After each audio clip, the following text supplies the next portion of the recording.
حضرت ابو الحسن رحمتullah تعالی علیہ حضرت معاذ ابن جبل رضی اللہ تعالیٰ عنہ کے پاس بیٹھا کرتے تھے. فرماتے ہیں ان سے جو پیار بڑھا تو پھر میرا مصلی سے بھی بڑھ گیا. تابعی ہیں. فرماتے ہیں صحابی رسول سے محبت ہوئی تو ذکر سے بھی ہو گئی, پھر درود شریف سے بھی ہو گئی. محبت ان سے بڑھی تو پھر اللہ نے مسجد کا پیار بھی بڑھا دیا. آپ فرماتے ہیں کہ میری ہر وقت طبیعت چاہتی تھی کہ بس اللہ اللہ کروں, بس اللہ اللہ کروں, بس نہ میں ذرا تھوڑی جان چھڑاؤں لوگوں سے, کو 10 منٹ ملے تو میں کچھ 4 نفل پڑھ لوں, میں تھوڑا سا نہ بچوں لوگوں سے, اور مجھے تسبیح ملے تو میں نہ کچھ 400-500 دفعہ استغفار پڑھوں, سبحان اللہ الحمدللہ اللہ اکبر لا حول ولا قوت الا باللہ, میں نہ تسبیحات پڑھوں. فرماتے ہیں کہ بچے تھے گھر میں 6-7, غربت تھی, کام ملتا کوئی نہیں تھا, اور میں کام چور نہیں تھا, کام ڈھونڈتا تھا, پر اللہ کی قدرت کے کام نہیں ملتا تھا.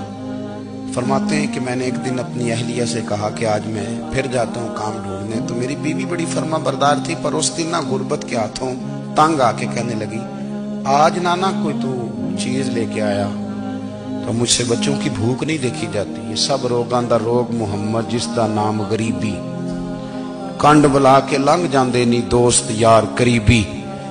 آج نہ کچھ لے کے آیا تو میں بچے لے کے میکے چلی جاؤں گی. شیخ فرماتے ہیں کہ میں بڑا پریشان گھر سے نکلا, پر میں نے صبح سے لے کے زور تک کام ڈھونڈا, کام ملا کوئی نہیں. تو میرے دل میں خیال آیا چلو کام نہیں ملتا تو اللہ اللہ تو کرے نا, چلو بندوں کی مزدوری نہیں ملتی تو رب کریم کی عبادت ہی کرتے ہیں. فرماتے ہیں کہ میں نے نا فرات کے پانی سے وضو کیا, نہر کے, شدید دھوپ تھی, ساتھ ریت تھی اور ریت تپ رہی تھی. میں نے اپنا رومال وہیں مصلی کے طور پر بچھا لیا, اور فرماتے ہیں کہ زور سے لے کر عصر تک نماز پڑھی. دھوپ بھی پورے زور پہ, پر میرے سجدے کا ذوق بھی پورے زور پہ. فرماتے ہیں سورج بھی چمک رہا ہے اور رب کی عبادت کا ذوق بھی پورے زور پہ. میں سجدہ کروں تو پھر میرا اٹھانے کو جی نہ چاہے. میرے استاد لکھا کرتے تھے, یہ ان کا شعر ہے, وہ کہا کرتے تھے مجھے سوز دے, مجھے ساز دے, اور مجھے نیم شب کا نیاز دے, دم سجدہ خود کو میں توڑ دوں, مجھے ایسا ذوق نماز دے. اور میں تیری بہار کا پھول ہوں, میں کھلا بھی ہوں تو تیرے لیے, مجھے میری شاخ سے توڑ لے, مجھے اپنی زلف کا ناز دے. بھائی فرماتے ہیں کہ عصر تک میں نے نفل پڑھے, دل ڈھلنے لگا, عصر کی نماز پڑھی اور میں وہاں سے چلا. اب میں جب نکلنے لگا تو دل میں خیال آیا کہ چھوٹی چھوٹی دیواریں ہیں گھر کی, بغیر کچھ لیے جاؤں گا تو بیوی دور سے دیکھے گی تو شور کرے گی کہ پھر خالی ہاتھ آ گیا ہے. کہتے میں نے اپنے اسی رومال میں جس میں میں نے نماز پڑھی تھی نا, رومال میں کی آخی دے پنجابی جسافہ کہتے ہیں, اسی میں نا میں نے کچھ ریت بھر لی کہ وہ دور سے دیکھے گی تو سمجھے گی کچھ لے کے آیا ہے, چلو جا کے اسے بتا دوں گا کہ آج پھر مزدوری نہیں ملی. کہتے ہیں وہ ریت لے کر جب میں گھر میں گیا تو پہلے بیوی دروازے پہ کھڑی ہوتی تھی, پوچھتی تھی خالی ہاتھ آ گئے ہو, آج میں نے دیکھا تو ہے ہی کوئی نہیں. فرماتے ہیں میں اندر داخل ہوا, سلام لیے, کونے میں نے وہ رومال رکھ دیا اور میں نے آواز دی کہ بھلی مانس کہاں ہو. تو وہ کہنے لگی آپ منہ ہاتھ دھو لیں, میں روٹی لے کے آئی.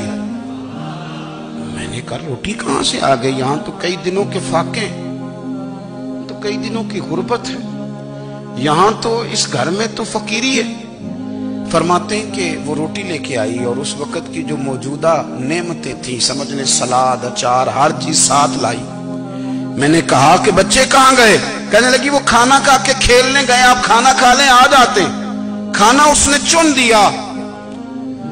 میں نے حیرت انگیز لہجے میں ساری نعمتیں اپنے دسترخوان پہ دیکھ کر کے بیوی سے پوچھا یہ کہاں سے آیا کھانا, بچوں کو تو نے کہاں سے کھانا کھلایا, یہ سارا کچھ کیسا ہے. کہنے لگی پتہ نہیں آج آپ کس کریم کی مزدوری کرنے چلے گئے تھے, پتہ نہیں کس کریم کی, میرے گھر میں تو اتنی نعمتیں آئی ہیں کہ مجھ سے سنبھالی نہیں جا رہی, اتنا اناج ہے, اتنا گندم ہے, کس کریم کے دروازے آج چلے گئے تھے. یہ کہتے کہتے وہ اٹھی اور اٹھ کر کے کہنے لگی پہلے بڑا کچھ آیا تھا, اب کیا لے آئے ہو. اور جا کر کے نا اس نے وہ ریت والا رومال کھولا کہنے لگے میں تو لے کے آیا تھا ریت، تو میرے رب نے اسے بھی سونے اور ہیرے بنا دیا تھا۔ جب آپ کی توجہ اللہ کی جانب، میرے نبی پاک صلی اللہ تعالی علیہ وسلم نے فرمایا ہر چیز اپنے رب سے مانگ، ہر چیز مانگ، ہر چیز مانگ۔ یا رسول اللہ کیا کچھ؟ میرے محبوب نے فرمایا تیرے گھر میں نمک بھی ختم ہو جائے تو وہ بھی اپنے رب سے مانگا کر، تو مانگنا وہ تجھے دے گا، تو اس کی بارگاہ میں کشکول طلب دراز تو کرنا۔